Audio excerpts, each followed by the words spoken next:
오늘 말씀은 시편 27편 1절에서 6절까지의 말씀입니다. 우리 이 말씀을 교독하시고 마지막 절은 함께 읽도록 하겠습니다. 주님이 나의 빛, 나의 구원이신데 내가 누구를 두려워하랴.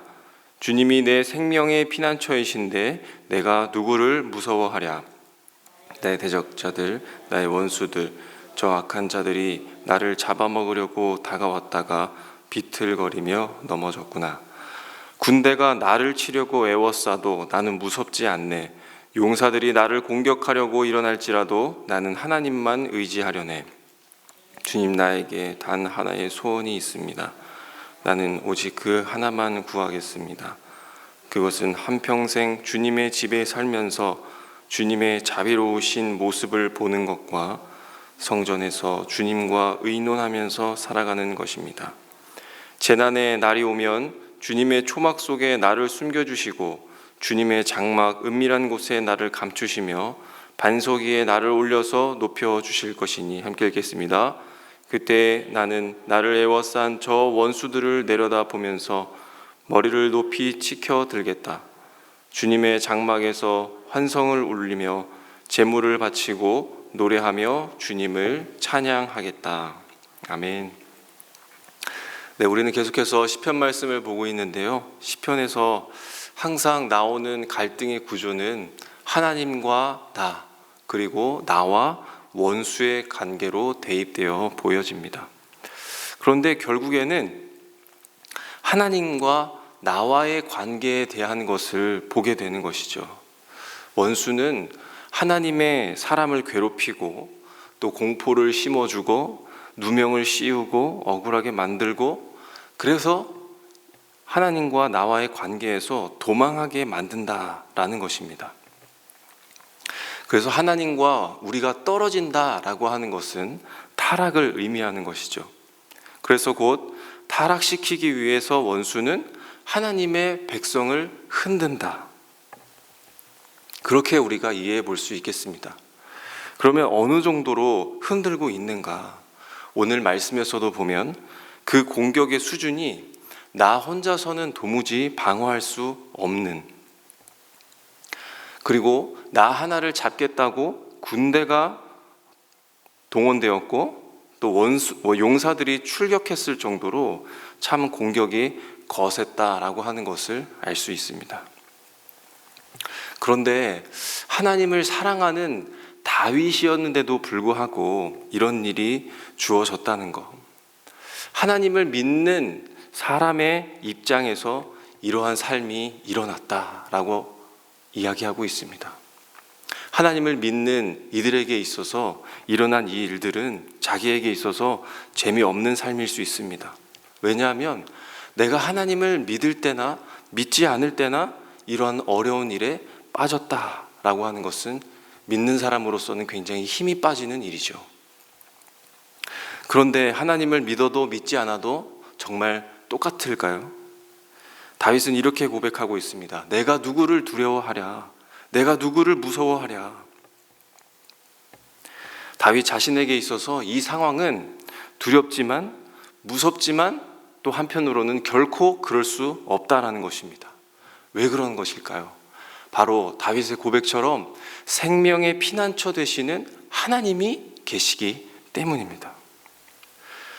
성도가 하나님과의 관계를 맺으면서 얻는 것 하나가 있는데 그것이 바로 피난처입니다. 성도님들, 우리 삶에 있어서 피난처가 있다라고 하는 것이 얼마나 큰 능력이 되는지 알아야 합니다. 저도 잘 모르지만 드라마에서 보면 직장인들이 상사에게서 잔뜩 혼나고선 찾는 곳이 어디입니까? 바로 옥상을 찾습니다. 또 퇴근하면 여러 사람들이 모이는 그 휴식 공간인 여러 집들을 찾습니다. 왜 들리는 것입니까? 그곳을 들려야만 나의 숨통이 트이기 때문인 것이죠. 상황이 달라지거나 그곳을 찾는다고 하여서 나아지지는 않지만 그 휴식, 그 안식처가, 그 피난처가 내일을 살게 만드는 것이죠. 그래서 달리 해석하자면 이들의 살아갈 능력은 무엇입니까? 피할 곳을 반드시 찾아간다라고 하는 것이죠. 이게 바로 내일을 살아갈 실력입니다. 이들에게 있어서는 그것이 실력이 되는 것이죠. 우리가 왜 다윗을 보고 실력 있는 신앙인이다라고 그렇게 말할 수 있을까요? 그가 물맷돌을 잘 던졌습니다. 창을 잘 던졌습니다. 그리고 한낱 목동이었던 그가 왕이 되었습니다. 그래서 우리는 그를 보고 실력 있는 신앙인이다 그렇게 이야기할 수 있는 것일까요? 아닙니다. 다윗에게도요, 하나님을 찾는 실력이 있었습니다. 그것이 바로 그의 능력이었던 것이죠. 피할 곳이 있다라고 하는 것을 다윗은 알았고요, 하나님께 피하는 것이 바로 자기의 실력, 다윗의 실력이었기 때문에 우리는 그를 보고 실력 있는 신앙인이다 라고 그렇게 이야기할 수 있는 것입니다. 사실 다윗은 이 모든 삶이 다 뒤집어졌습니다. 자기가 이루어 놓고 자기가 가졌던 그 삶을 다 잃어버렸습니다. 몸뿐만 아니라 마음까지도 공격당해서 정말 너덜너덜해졌습니다. 그럼에도 불구하고 피할 곳을 찾는 다윗, 그 다윗의 자신이 있는 자기의 마무리는 무엇이었습니까? 하나님이었습니다. 피난처 대신 하나님을 찾는 것이었습니다. 그곳으로 피하는 것이었습니다. 그래서 다윗은 자기를 둘러싸고 있는 그 군대 앞에서도 나는 두려워할 수 없다, 두렵지 않다, 무서워할 수도 없다, 무섭지 않다 라고 그렇게 고백했던 것 아닐까요? 우리의 삶에 있어서 상황이라고 하는 것은 내가 하나님을 믿어도 내가 믿지 않아도 일어나게 되어 있습니다.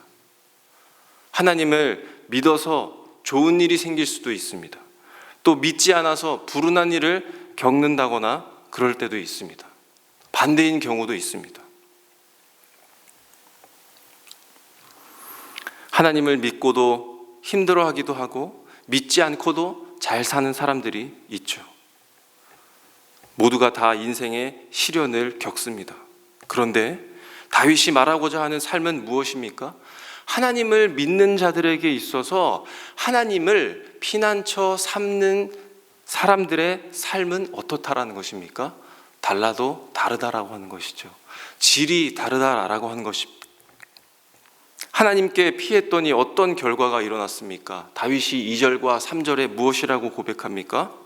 나를 충분히 저지하고도 남을 강력한 원수, 대적, 큰 부대를 하나님께서 실족하게 하셨다.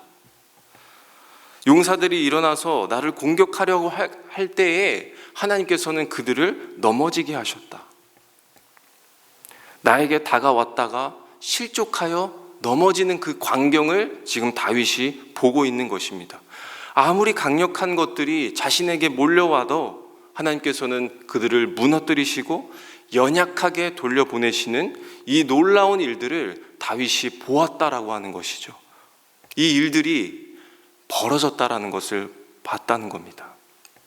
날마다 일어났고 다윗은 매일매일 경험했다라고 하는 것을 고백했습니다. 내가 매일매일 하나님께 피했더니 그렇게 되었다라고 하는 것을 고백했습니다. 그래서 다윗이 4절과 같이 노래하고 있는 것이죠. 나에게 단 하나의 소원이 있다. 나는 그 오직 하나만 구한다. 그것이 무엇입니까? 한평생 주님의 집에 살면서 주님의 자비로우신 모습을 보는 것과 성전에서 주님과 의논하면서 살아가는 것. 다윗은 알았습니다. 나의 현실은 전쟁터며 그리고 바깥에서는 정말 피가 튀기고 있는 현장이지만 지금 내가 해야 할 일은 무엇일까? 무기를 공수하는 일도 아니고 그들을 맞서 싸우기 위해서 전략을 짜며 전술을 갖는 것도 아니며 군대를 하루빨리 양성해서 믿을 만한 장수를 많이 세우는 그런 일이 아니다라고 하는 것을 다윗은 알았습니다. 결국 하나 남는 것은 내가 하나님과 온전히 교제하는 것. 그것이 하나님이 또 구원하시는 그 구원의 손길을 바라보면서 그저 찬양하고 그저 경배할 뿐 다른 것은 없구나 라고 하는 것을 다윗이 알았던 것이죠. 우리는 전쟁과 같은 삶을 날마다 겪습니다.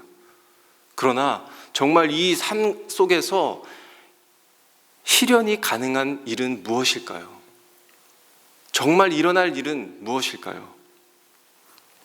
우리가 노력하면 뭐 하나는 이루어질 수는 있겠지만 결국에 그런 전쟁과 같은 삶에서 실현될 수 있는 가장 유일한 일은 바로 하나님의 구원입니다. 하나님의 구원 밖에는 없습니다. 그 하나님의 구원의 손이 내 삶에서 실현되는 것 밖에는 없다는 것입니다. 그 강하신 팔과 또 그 그늘 아래 우리를 두게 하셔서 구원을 이루시는 그 하나님의 아름다움, 그것을 보는 것 밖에는 없다는 것이죠. 대신해서 싸우시는 그 하나님의 면모를 보며 그저 다윗은 노래하는 것, 경배하는 것, 그뿐이라는 것입니다. 우리가 왜 원수의 공격을 받는 것입니까?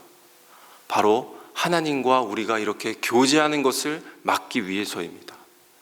우리의 찬양하는 입을 틀어 막기 위해서 공격하는 것입니다. 우리의 눈이 하나님을 바라보지 못하도록 하고 우리를 엉뚱한 곳으로 도망하게 하며 하나님을 의지하지 못하도록 만들기 위해서 원수는 공격합니다. 그 강도가 세지는 이유가 무엇입니까? 우리가 하나님을 바라보면 바라볼수록, 우리가 하나님께 피하면 피할수록 사단도 강도를 높이고 더 세게 우리를 가격하는 것이죠. 그러면서 너가 그렇게 하나님께 도망해봤자 필요 없다,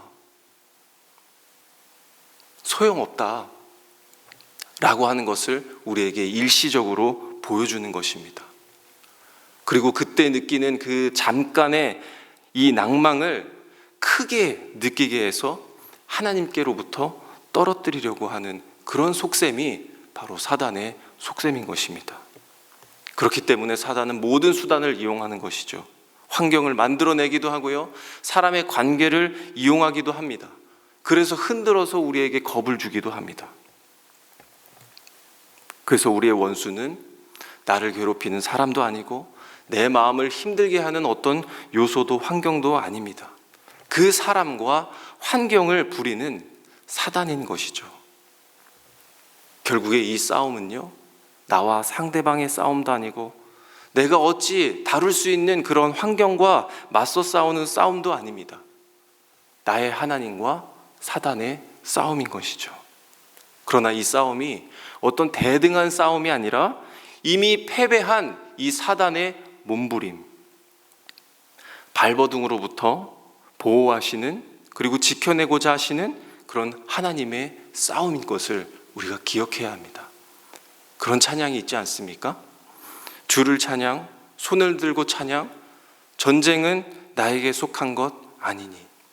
주를 찬양, 손을 들고 찬양, 전쟁은 하나님께 속한 것이니.